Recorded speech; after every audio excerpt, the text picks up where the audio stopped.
اعوذ باللہ من الشیطان الرجیم بسم اللہ الرحمن الرحیم اللہم صلی علی سیدنا مولانا محمد وعلی آل محمد۔ ناظرین محترم، میں ہوں آپ کا میزبان شوکت اویسی اور پروگرام ملاحظہ کر رہے ہیں، آپ دیکھ رہے ہیں، سن رہے ہیں استخارہ۔ کوہ نور ٹی وی کی ڈیلی ٹرانسمیشن میں آپ یہ لائیو پروگرام ملاحظہ کرتے ہیں، اور اس پروگرام میں آپ کے علم میں ہے کہ آپ کی کالز شامل ہوتی ہیں، آپ کے فون پر یہ پروگرام ڈیپینڈ کرتا ہے، اور ہمارے پروگرام کا جو خاص ایک خاصہ رہا ہے کہ ہمارے پروگرام میں آپ کے مسائل، مصائب، مشکلات، پریشانیوں کے حوالے سے مستند علماء کرام آپ کی رہنمائی کے لیے موجود ہوتے ہیں۔ زندگی میں بہت سارے مسائل، مشکلات، پریشانیاں، دکھ، تکالیف ہیں، اور ان دکھ تکالیف میں گرنے کے بعد انسان سوچتا ہے کہ اب میں کس طرف جاؤں۔ جب پریشانی، تکلیف، دکھ، بیماری، غم کی کیفیت میں انسان اپنے آپ کو محسوس کرتا ہے کہ وہ کسی بند گلی میں کھڑا ہے، آگے اندھیرا ہے، راستہ نہیں ہے، تو ناظرین محترم وہی وقت ہوتا ہے کہ اس وقت پروردگار عالم رب ذوالجلال کا نام لینا، اس کو یاد کرنا۔ میرا پروردگار، میرا مالک اس بند گلی میں، اس اندھیرے راستے میں بندے کے لیے ایسا راستہ نکالتا ہے کہ انسان کے وہم و گمان میں نہیں ہوتا، اور ایسے معجزات ہو جاتے ہیں۔ تو بات سمجھ میں یہ آتی ہے کہ جب بھی کئی مشکلات، پریشانیاں، تکالیف زندگی میں کئی انسان پھنس جائے تو سوائے اس کے کوئی چارہ نہیں ہے کہ وہ اللہ کو یاد کرے اور اللہ کے محبوب کا اللہ کے محبوب پر درود پاک پڑھے، تو یقیناً وہ مشکلات سے، پریشانیوں سے نکل سکتا ہے۔ تو یہ ہمارے پروگرام کا ایک فارمیٹ ہے، آپ کے علم میں آپ کال کرتے ہیں اور اپنے مصائب اور مشکلات ڈسکس کر رہے ہوتے ہیں۔ مستند علماء کرام، مشائخ اعظام یہاں موجود ہوتے ہیں۔ آج بھی ہمارے ساتھ ہمیشہ کی طرح معروف اور محترم عالم دین کہ جنہیں آپ کوہ نور ٹی وی پر اکثر دیکھا کرتے ہیں، پروگرام استخارہ کا خاصہ ہیں، ہمارے ساتھ موجود رہتے ہیں ہمیشہ۔ تشریف فرمائیں ممتاز و محترم عالم دین حضرت علامہ سید شہباز سیفی صاحب۔ السلام علیکم۔ وعلیکم السلام ورحمۃ اللہ وبرکاتہ۔ حضور خیریت سے ہیں؟ الحمدللہ رب العالمین۔ مجھے تو سردی تو ہے، اس سے انکار نہیں ہے، جی پورے پاکستان میں سردی کی لہر ہے، لیکن لاہور میں اتنی نہیں ہے جتنا موٹا آپ نے پہن رکھا ہے۔ مجھے ایسا لگ رہا ہے کہ برف باری ہو رہی ہے آپ کو دیکھ کے۔ اصل میں ہمارے ناظرین کو اتنا محسوس نہیں ہو رہا ہوگا اسکرین پہ، انہیں پتہ نہیں لگ رہا ہوگا، لیکن چونکہ آپ میرے سامنے بیٹھے ہیں نا تو ایسا لگتا ہے کہ برف باری کا اصل میں ایسا میں کہیں نکلا ہوا تھا، شیڈول میں نہیں تھا۔ اچھا، پیدل بھی نہیں چلتا آپ کو، گاڑی میں ہوتا؟ ہاں جی ایسے ہی تھا، لیکن مجھے تھا کہ لیٹ نائٹ واپسی ہونی ہے۔ اچھا، لیکن ہمارے سالار بھائی نے جو ہے نا وہ کہا کہ نہیں پہنچنا ہے جی، آج آنا ہے۔ اچھا، بس پھر جیسے تھا جہاں آرڈر بھی آیا ہوگا، دو لوگوں کو ایک آرڈر آتا ہے، آپ کو دو آرڈر آتے ہیں نا کہ بھائی سردی ہے، ذرا یہ گرم لباس پہن کے جاؤ۔ اچھا قبلہ، بات یہ ہے کہ اس پر آج تھوڑی سی بات کر لیتے ہیں کہ میں یہ دیکھ رہا ہوں، ابھی نیچے میں میک اپ روم میں تھا، تو جب بھی مجھے کچھ آوازیں ایسی آئیں، کسی کی ڈائیورس ہو گئی، تو پھر وہ باتیں اس طرح کی ہو رہی تھی کہ لڑکا تو بہت ایسا تھا، یہ تھا، وہ تھا۔ مقصد کہنے کا یہ ہے کہ ہر دوسرے گھر میں، ہر تیسرے گھر میں یہ المیہ جنم لے چکا ہے، اور کثرت سے لوگ طلاق کی طرف جا رہے ہیں۔ ناپسند جائز اعمال میں سے جائز فعل جو ہے نا، وہ اللہ کی بارگاہ میں یہ واحد عمل ایسا ہے کہ جو ناپسندیدہ ہے، اور کہنے کو جائز ہے، آپ طلاق دے سکتے ہیں، آپ کا رائٹ ہے، لے سکتے ہیں، خلا لے سکتے ہیں، لیکن اب یہ جو صورتحال ہے، یہ ایسا لگتا ہے وہ فیشن بن گیا ہے، یعنی 6 مہینے ساتھ رہنا ہے، بات سمجھ میں نہیں آئی، چل میرے بھائی تو اپنے گھر، میں اپنے گھر، یہ ایک عجیب سا ماحول بن گیا ہے۔ اچھا، اس میں سوشل میڈیا کا بھی انوالومنٹ ہے، اس میں ہمارا جو ایک نارمل یعنی کہ روٹین نہیں ہے ہمارا، زندگی کے جو گزارنے کے جو لمحات ہیں ہمارے، وہ جو وقت ہے، ہم وہ نارمل انداز میں نہیں گزار رہے، بلکہ کوئی سونے کا ٹائم نہیں ہے، کچھ کھانے کا ٹائم نہیں ہے، زندگی ٹوٹلی ڈسٹرب ہے۔ تو کیا یہ وجوہات ہیں، اور کیا اس کی وجہ کیا ہے، کیوں ایسا ہو رہا ہے؟ اچھا، اصل میں اویسی صاحب، میں جو چیز دیکھتا ہوں، ہر کسی کا اپنا جو ہے نا وہ مشاہدہ ہوتا ہے، پھر اس کا اپنا نظریہ ہوتا ہے۔ میرے اس حوالے سے نظریہ یہ ہے کہ ہمارے جو اخلاقی اقدار ہیں، اور پھر جو خاص طور پہ ہماری معاشرتی اقدار ہیں، ان میں جو گراوٹ آ رہی ہے، اس کی سب سے بڑی وجہ یہ ہے کہ ہم جو ہے وہ اسلام کی تعلیمات سے دور ہو چکے ہیں۔ ہمیں حقوق زوجین سکھائے ہی نہیں جا رہے۔ Very good. مجھے ذرا اس پر ہم مزید کلام کریں گے، ایک مختصر سا وقفہ ہے، وقفے پر جائیں گے۔ ناظرین محترم غور سے سنیے گا قبلہ شاہ صاحب کی باتیں، آج کا موضوع بڑا اہم ہے، ہم لوگ اس پر سیکھنا ہی نہیں چاہتے، سننا ہی نہیں چاہتے۔ حاضر ہوتے ہیں ایک مختصر سے وقفے کے بعد۔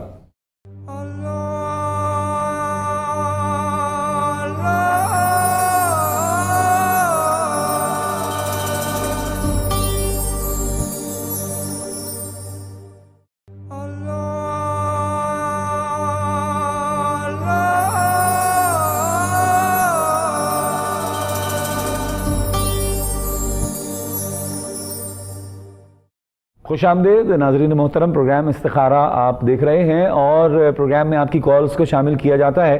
ٹی وی کی اسکرین پر ہمارے نمبر آ رہے ہیں، آپ کال کیجئے اور اپنی زندگی کی کوئی بھی مشکل، پریشانی، تکلیف، اگر آپ قرآنی اور روحانی اس کا علاج چاہتے ہیں تو ہمیں کال کیجئے۔ جی علامہ صاحب کیا فرما رہے تھے شادی کے طلاق کے حوالے سے؟ یعنی سکھایا نہیں جاتا۔ سب سے پہلی بات یہ کہ سکھایا جائے تو ہم سیکھنا نہیں چاہتے، اور کسی بھی لیول پہ ہم دیکھیں اس حوالے سے کوئی اویئرنیس نہیں ہے۔ شادی سے پہلے حقوق زوجین پڑھائے جائیں، سکھائے جائیں، سمجھائے جائیں، اور بس ہماری ساری جو ہے نا وہ تربیت جو کر رہا ہے وہ ہمارا وہ والا میڈیا کر رہا ہے، ان ڈراماز کے ذریعے کی جا رہی ہے جن میں ہمارا کلچر ہی نہیں ہے، اللہ ماشاءاللہ کوئی ایک آدھ نکال کے، ورنہ دکھایا ہی جاتا ہے کہ ساس بہو نے لڑنا ہی ہے، میاں بیوی کے جھگڑے ہی ہوتے ہیں۔ جب ایسی چیزیں دکھائی جائیں گی تو اس کا اثر ہوتا ہے۔ دوسری بات یہ ہے کہ مرد کو حکم ہے اپنی نگاہوں کی حفاظت کرے۔ صحیح۔ جب مرد بد نگاہی کریں گے تو اپنے گھر میں بیٹھی ہوئی بیوی انہیں پسند نہیں آئے گی، اچھی نہیں لگے گی۔ صحیح۔ آج کے پہلے کالر شامل کرتے ہیں۔ السلام علیکم۔ جی السلام علیکم۔ وعلیکم السلام۔ جی بھائی علامہ صاحب سے میں نے استخارہ کروانا تھا کہ کیا کہتے ہیں میرے 8 سال شادی کو ہو گئے ہیں تو میرے اولاد نہیں ہے، لیکن یہ ہے کہ میں نے ڈاکٹر کو ہم دونوں میاں بیوی نے چیک کروایا، انہوں نے کہا آپ دونوں کو کوئی مسئلہ نہیں ہے، کوئی میڈیکل ایشو نہیں ہے، تو آپ بس اللہ کریں۔ اب یہ ہے کہ بھی ہمیں جو وظائف وغیرہ کوئی بتاتا ہے تو کرتے بھی ہیں، تو کوئی کہتا ہے کہ کوئی تعویذات یا کوئی اس طرح کا ناظرات ہو، تو یہ علامہ صاحب سے کہنا تھا کہ کوئی یعنی کہ استخارہ کر کے بتائیں کہ کوئی ایسا مسئلہ ہے یا کوئی اور مسئلہ ہے، کوئی وظیفہ بتائیں تاکہ میں جو ہے نا وہ پڑھ سکوں۔ جی ٹھیک ہے میری بہن، بالکل بتاتے ہیں آپ کو۔ جی علامہ صاحب۔ اچھا، میری بہن نے اولاد کے حوالے سے سوال کیا ہے اور ہمارے پروگرام میں اکثر کالز اس حوالے سے آتی ہیں، اور یہ بہت زیادہ جو ہے وہ معاملہ اب دیکھنے میں آ رہا ہے، اولاد کا نہ ہونا۔ تو سب سے پہلی بات تو یہ کہ اپنے رب کے ساتھ تعلق مضبوط کیا جائے، اپنے رب کی بارگاہ میں نماز کی پابندی کریں، ہر نماز کے بعد دعا کریں۔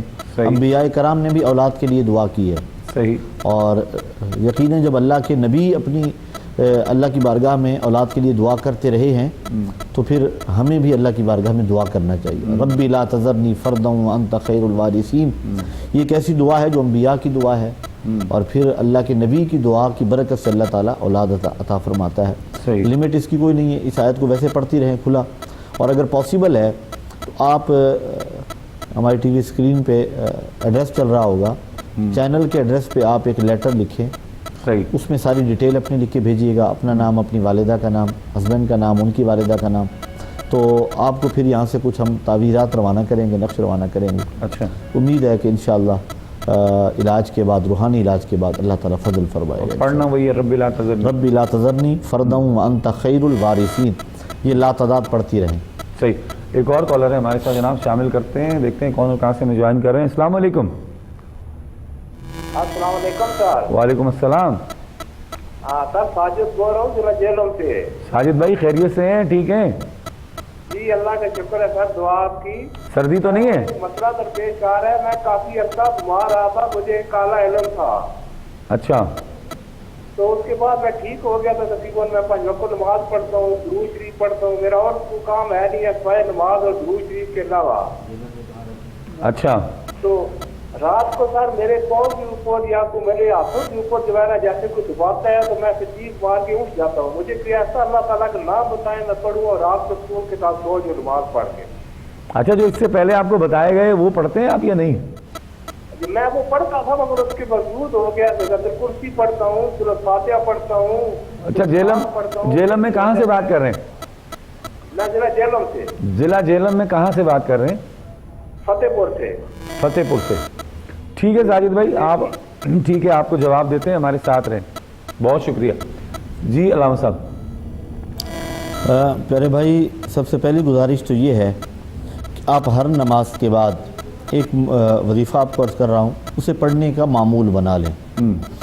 جب بھی آپ نماز پڑھیں، نماز کی پابندی کریں، ہر نماز کے بعد ایک بار آیت الکرسی اور بالترتیب 4 قل پڑھنے، سورہ کافرون، سورہ اخلاص، پھر سورہ فلق، پھر سورہ ناس۔ یہ پڑھنے کے بعد لوگ اپنے طور پہ اضافہ کر لیتے ہیں، بھئی سورہ فاتحہ اس کے ساتھ ملا لوں، میں اس کے ساتھ جو ہے نا وہ درمیان والی 3 سورتیں پڑھ لوں۔ تو ڈاکٹر اگر دوائی 4 دن کی دیتا ہے تو وہ کہتا ہے ایک صبح کھانی، ایک دوپہر کھانی، ایک شام کھانی۔ بندہ کہ جلدی ٹھیک ہونا ہے تو میں وہ ایک دن کی ساری خوراکیں ایک وقت میں لے لوں تو اس کا نقصان ہی ہونا ہے۔ صحیح۔ تو جس طرح بتایا جا رہا ہے اگر اس انداز میں ہر نماز کے بعد پڑھنے کے بعد ہاتھوں پہ پھونک مارے اور پورے جسم پہ پھیر لیں، صحیح۔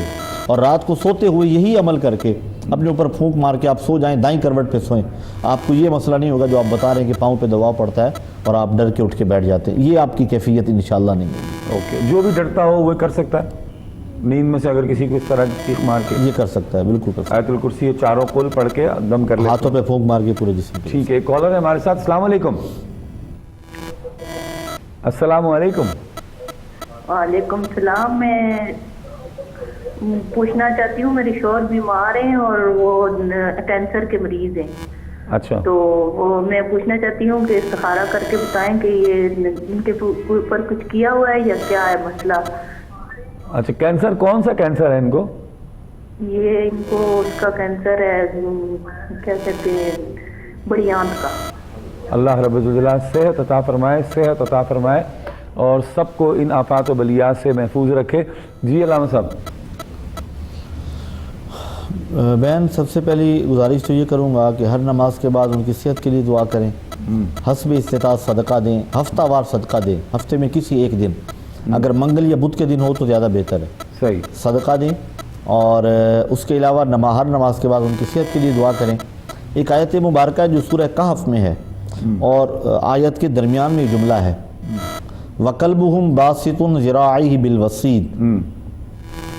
یہ آپ انہیں کہیں کہ وہ اپنے پیٹ پہ ہاتھ رکھ کے آپ کے ہسبینڈ جو ہے نا وہ پڑھ کے پھونک ماریں، کم از کم 7 بار، یعنی ایک بار جب پھونک مارنی ہے تو 7 مرتبہ یہ آیت کا یہ حصہ پڑھنا ہے، وَقَلْبُهُمْ بَاسِطٌ ذِرَاعِهِ بِالْوَصِيدِ، اور اس طرح 7 پھونکیں مارنی ہیں ایک دفعہ، یعنی جب ایک بار دم کریں تو یہ دن میں 2 بار بھی کر سکتے ہیں، لیکن جب وضو کریں تو اس کے بعد دم کریں، باوضو ہوں، نماز پڑھنے کے بعد کریں تو زیادہ بہتر ہے۔ سورہ کہف میں آیت نمبر اگر آپ کو یاد ہو؟ آیت نمبر میں عرض کر دیتا ہوں، ابھی یاد نہیں ہے، ذہن میں نہیں ہے، یہ بڑی مشہور آیت ہے، یہ سٹارٹ میں ہے، یہ ویسے بڑی مشہور آیت ہے اور اس کے لوگ اکثر، میں نے علماء کرام مشائخ کو وہ کتے کے کاٹنے کے لیے حوالے سے بھی اس کو تجویز فرماتے ہیں۔ کتے کے کاٹنے کے حوالے سے بھی ہے، اور پھر اسے ہم دیکھیں تو اگر آپ کتے کے حملے سے بچنا چاہتے ہیں، بزرگان دین نے لکھا ہے کہ آپ اس جملے کو پڑھ لیں تو کتا اگر حملہ آور بھی آپ پر ہو رہا ہے تو نہیں ہوگا، چلا جائے گا، واپس پیچھے کی طرف مڑ جائے گا۔ صحیح، اور کینسر کے لیے بھی، اور کینسر کے لیے تو مجرب ہے، اور ایسا مجرب ہے کہ میں عرض کروں کہ یہ میرے تجربے سے گزرا ہوا ہے، اور بہت سارے لوگ اس دم کی وجہ سے، کیونکہ یہ دم میں خود کرتا ہوں لیکن اس کے لیے کچھ طریقہ کار ہے، اس خاص دنوں میں کرنا ہوتا ہے، صحیح، تو مریض ٹھیک بھی ہو جاتے ہیں اس دم سے۔ صحیح، اور الحمدللہ میری اہلیہ کے ساتھ یہ پرابلم تھی، اس دم کی وجہ سے ڈاکٹر خود حیران تھے کہ یہ اتنی جلدی کیسے ریکور ہو گئے، رپورٹ کلیئر کیسے آ گئی اتنی جلدی، یہ پاسبل نہیں ہے۔ جب میں نے بتایا تو پھر ڈاکٹر، لیڈی ڈاکٹر تھی، انہوں نے پھر بلوایا مجھے نا، تو مجھ سے پوچھا، میں نے کہا جو قرآن پاک کی برکت ہے، میں ایک جو دم کرتا رہا ہوں روحانی طور پہ، اور ساتھ میں جو ٹریٹمنٹ ہے وہ بھی چلتا رہا ہے۔ کیا بات ہے، بالکل یہ قرآن کا اعجاز ہے، قرآن کا اعجاز۔ یہ آیت نمبر 18 ہے قرآن پاک کی، آیت نمبر 18 ہے، سورہ کہف ہے، اور سورہ کہف 15ویں پارے میں ہے، اور سورت کا نمبر بھی 18 ہے۔ صحیح، 18ویں آیت ہے، 18 نمبر سورت ہے، اور سورہ کہف جو ہے 15ویں سپارے میں بڑی مشہور ہے یہ، آپ قرآن کھول کر دیکھیے، انشاءاللہ آپ کو یہ جو علامہ صاحب نے بتایا اس پر عمل کرنے کی بھی کوشش کریں۔ ایک مختصر سا وقفہ ہے، وقفے کے بعد حاضر ہوتے ہیں، مجھے امید ہے کہ آپ ہمارے ساتھ رہیں گے۔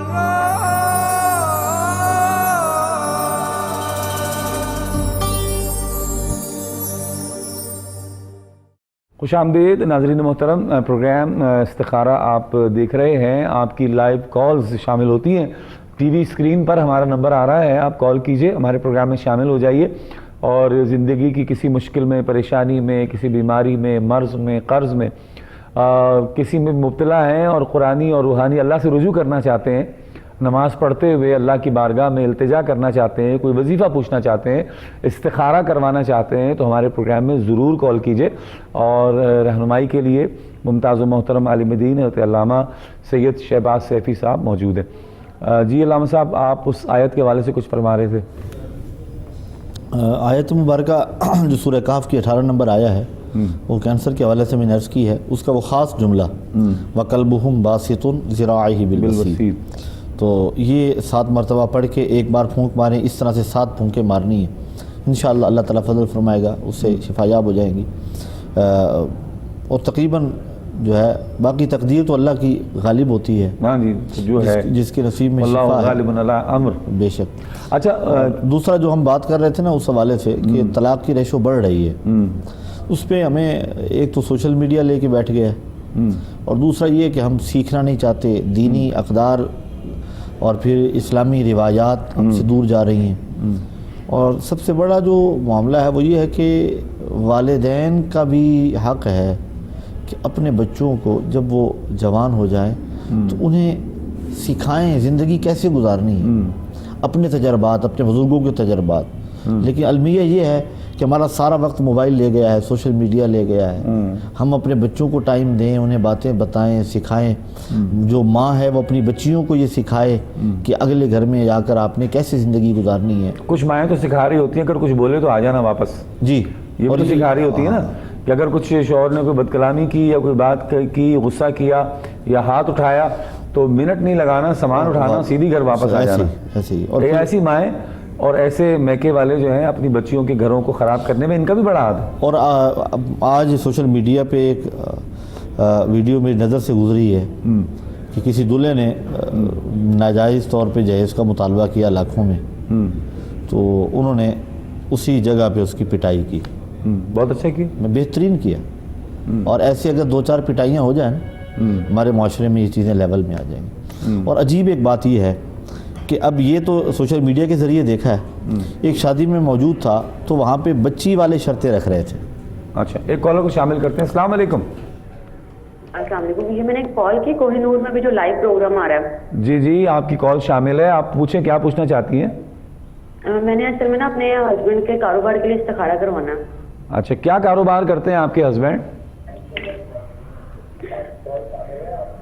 ایکچولی میں نے پوچھنا ہے کہ وہ اپنے نا دوست کے ساتھ نا کرنا چاہ رہے ہیں کاروبار، نا شیئرنگ پہ کاروبار کپڑے کا شروع کرنا ہے انہوں نے۔ اوکے، ٹھیک ہے۔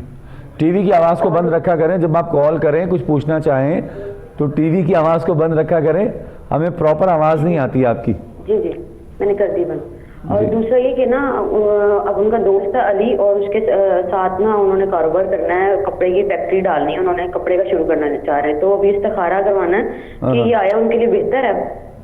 ٹھیک ہے، چلیں بالکل بتاتے ہیں آپ کو میری بہن، بہت شکریہ آپ کی کال کا، بہت شکریہ۔ کپڑے کے کاروبار کے لیے ہماری بہن نے پوچھا ہے کہ کپڑے کا کاروبار ان کے شوہر نامدار جو ہے وہ کرنا چاہ رہے ہیں، تو آیا کیا یہ ہمارے لیے بہتر ہے یا نہیں ہے بہتر؟ اس پر علامہ صاحب کی رائے جناب۔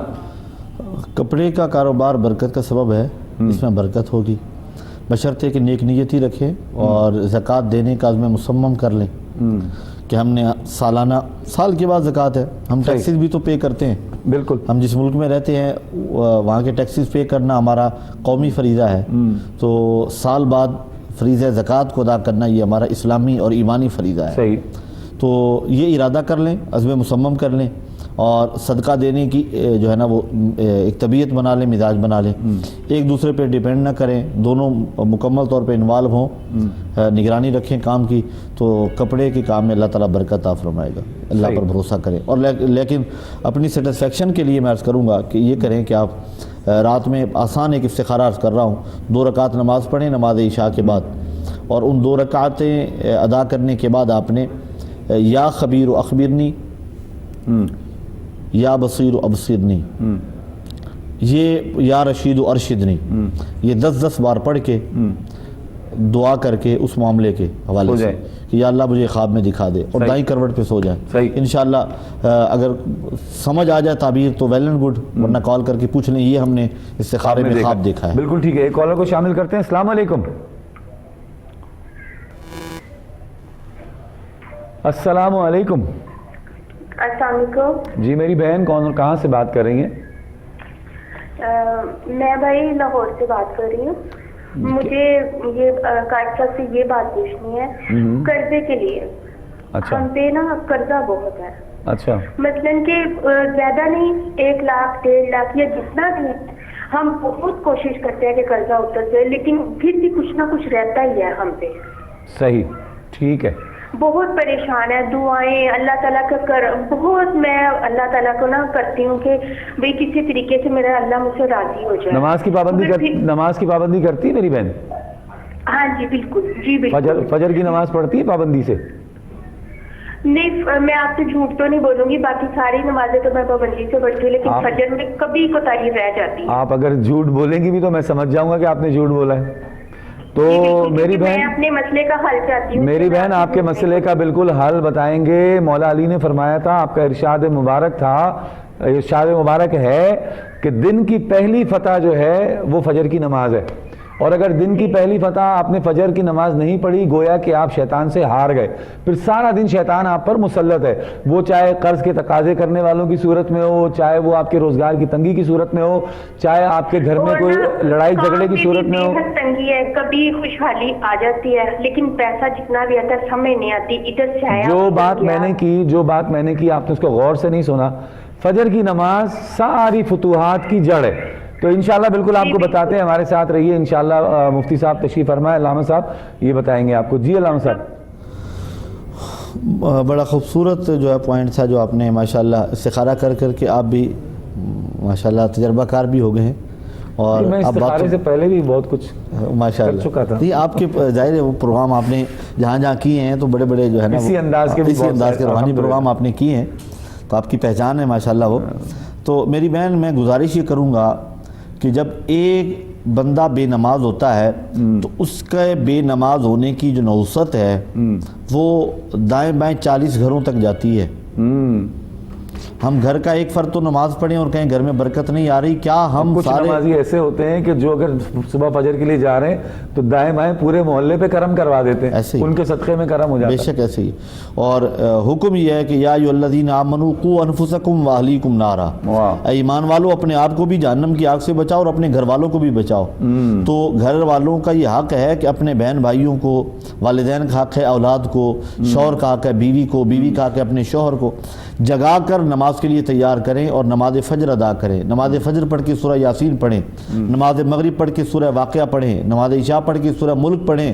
اگر پھر بھی گھر میں فاقہ آ جائے اور تنگی آ جائے اور قرضہ چڑھ جائے تو میں بہت بڑا جملہ ہے جو یہاں بولنے لگا ہوں کہ اگر یہ معمولات گھر کا کوئی فرد نماز نہیں چھوڑتا, صبح دیر تک نہیں سوتا, نماز فجر پڑھ کے سورہ یاسین, نماز مغرب پڑھ کے سورہ واقعہ پڑھتے ہیں, گھر میں فاقہ آ جائے, گھر میں تنگ دستی آ جائے تو یہ میرا گریبان یہاں سے آ کے حدیث ہے جناب, حضور کا فرمان, ہو ہی نہیں سکتا غلط.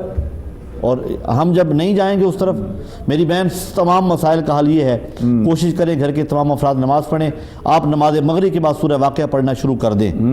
گھر کا 1 فرد 2 فرد 3 فرد جتنے پڑھ سکتے ہیں پڑھیں. انشاءاللہ یہ گلہ آپ کا ختم ہو جائے گا کہ کبھی برکت آ جاتی ہے کبھی نہیں آتی. یہ برکت رہے گی آپ کے گھر میں اور گھر سے نہیں جائے گی انشاءاللہ. واہ واہ واہ سبحان اللہ. مجھے عبداللہ بن مسعود رضی اللہ تعالیٰ عنہ کا واقعہ بڑا یاد آتا ہے کہ جب آپ کا وقت وصال تھا, سیدنا عثمان غنی نے ارشاد فرمایا کہ میں آپ کے لیے کچھ, آپ کے گھر والوں کے لیے میں کچھ وظیفہ مقرر کر دوں, کچھ امداد کر دوں.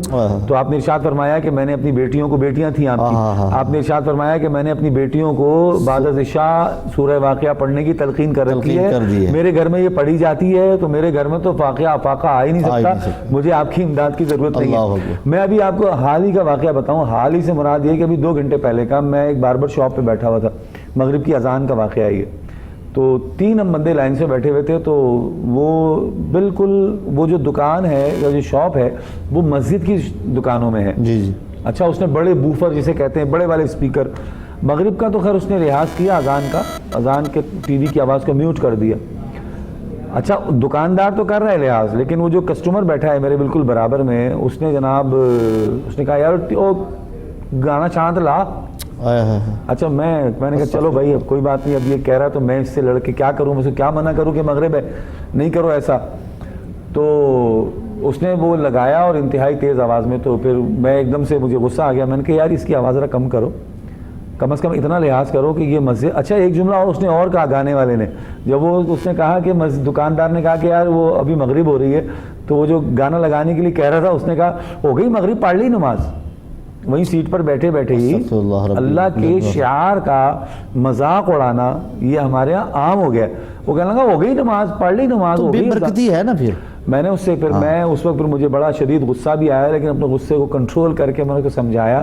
میں نے کہا اللہ کے بندے, ایک تو مسجد کے دکانوں میں تمہاری دکان ہے, پھر اتنے تیز والے تم نے بوفر لگائے ہیں کہ پوری دیواریں تمہاری ہل رہی ہیں, کانپ رہی ہیں اس کے آواز سے, اور اوپر سے ایک تو تم نے نماز نہیں پڑھی ہم میں سے کسی نے بھی ابھی. میں نے کہا میں تو انتظار میں کہ تم مجھے فارغ کرو تو میں مغرب کی نماز کے لیے جاؤں, لیکن آپ میں سے کسی کی بھی نماز کی نیت مجھے نہیں لگ رہی. پھر آپ یہ گناہ اپنی جگہ, پھر اس کے اوپر نیلے پہ دیلا یہ کہ آپ نمازی حضرات کا بھی لحاظ نہیں کر رہے کہ جو نماز پڑھنے آ رہے ہیں, جو نماز پڑھ کے جا رہے ہیں. اور پھر مسجد کی دکانوں میں, خیر جناب وہ بڑے بچے قسم کے تھے, اوباش قسم کے, تو وہ بڑے تلخ بھی ہوئے میری بات سے, لیکن میں نے خیر اپنا کام پورا کیا.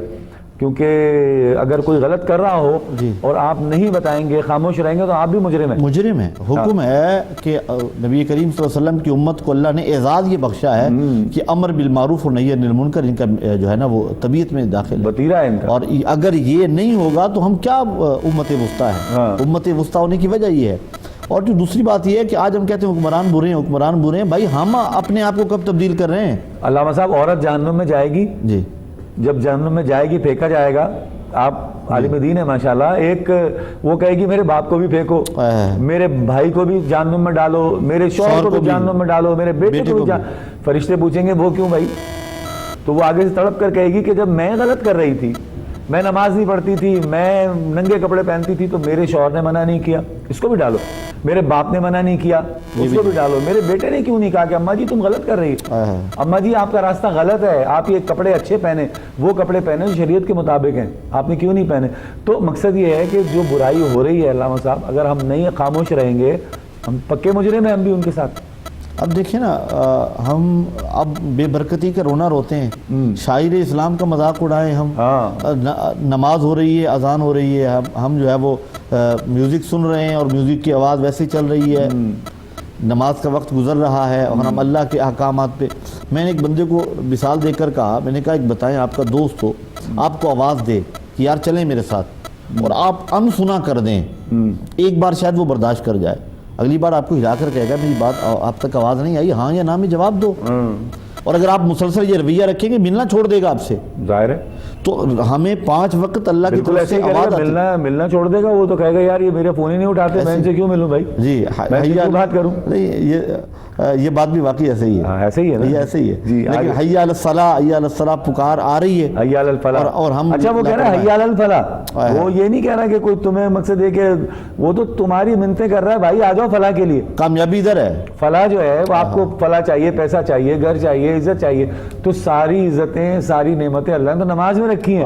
وہ 5 ٹائم صدا لگاتا ہے, تم جاتے ہی نہیں, اور پھر روتے ہو میرے پاس پیسے نہیں ہیں, میرا گھر, میری عزت نہیں ہے, میرا فلانا نہیں ہے, یہ نہیں ہے, وہ نہیں ہے. تو سارے رونے کی وجہ اللہ دین سے دوری ہے, اور اللہ سے, اللہ کے احکامات سے دوری ہے. دوری تو دوری, شاعر کا اسلامی شعار کا مذاق اڑانا کتنا بڑا گناہ ہے. حاضر ہوتے ہیں ناظرین محترم ایک مختصر سے وقفے کے بعد. مجھے امید ہے کہ آپ ہمارے ساتھ رہیں گے.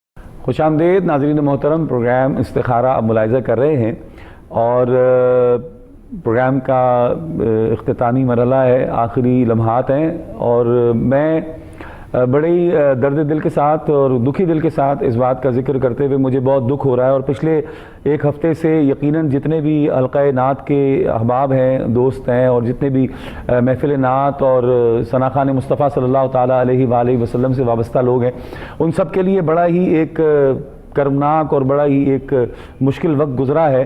اور پچھلا سال اور یہ سال حلقہ نعت کے بہت سارے درخشندہ ستارے جس میں الحاج یوسف میمن صاحب، الحاج سعید ہاشمی صاحب، ذوالفقار علی حسینی ہو گئے، شفقت رسول مہروی ہو گئے، راشد اعظم ہو گئے، اور بہت سارے اس انداز کے ثناخان مصطفیٰ صلی اللہ تعالیٰ علیہ وآلہ وسلم پچھلے سال میں ہم سے جدا ہوئے.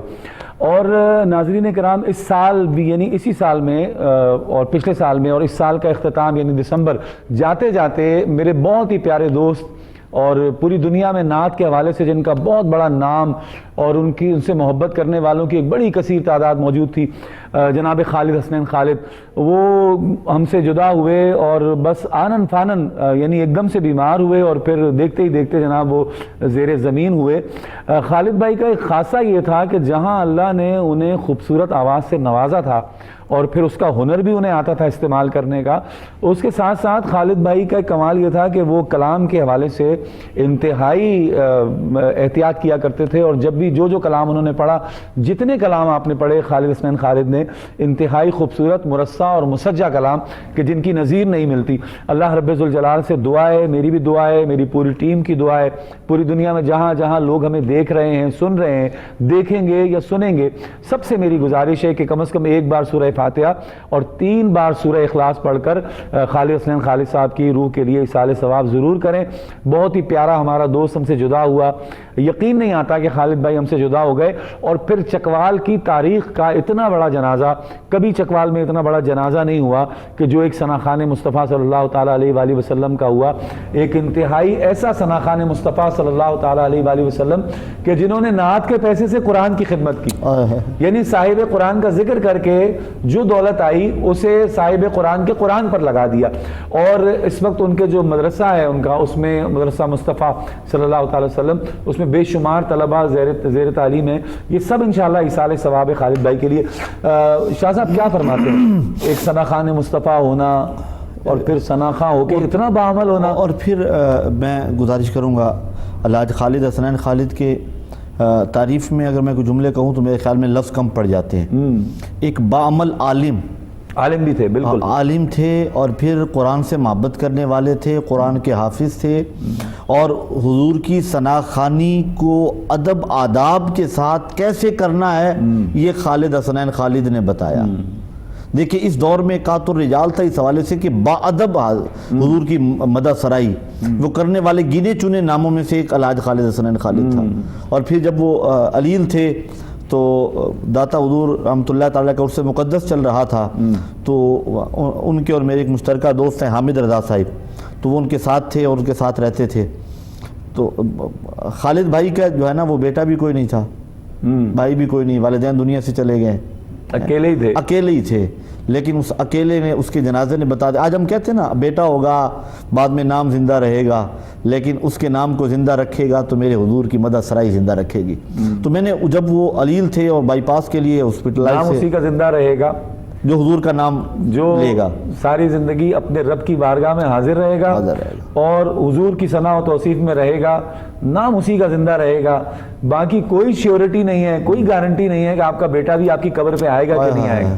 بے شک. تو میں نے اس وقت دعائیہ اشعار لکھے تھے کہ میرے لجپال کا صدقہ، نبی کی آل کا صدقہ، رہے رونق یہ جوبن کی ثنا ہر دم تو کرتا ہے.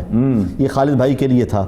تو مداح سرور کونین پیارے خالد حسنین، شفا تیرا مقدر ہو دعا شہباز کرتا ہے.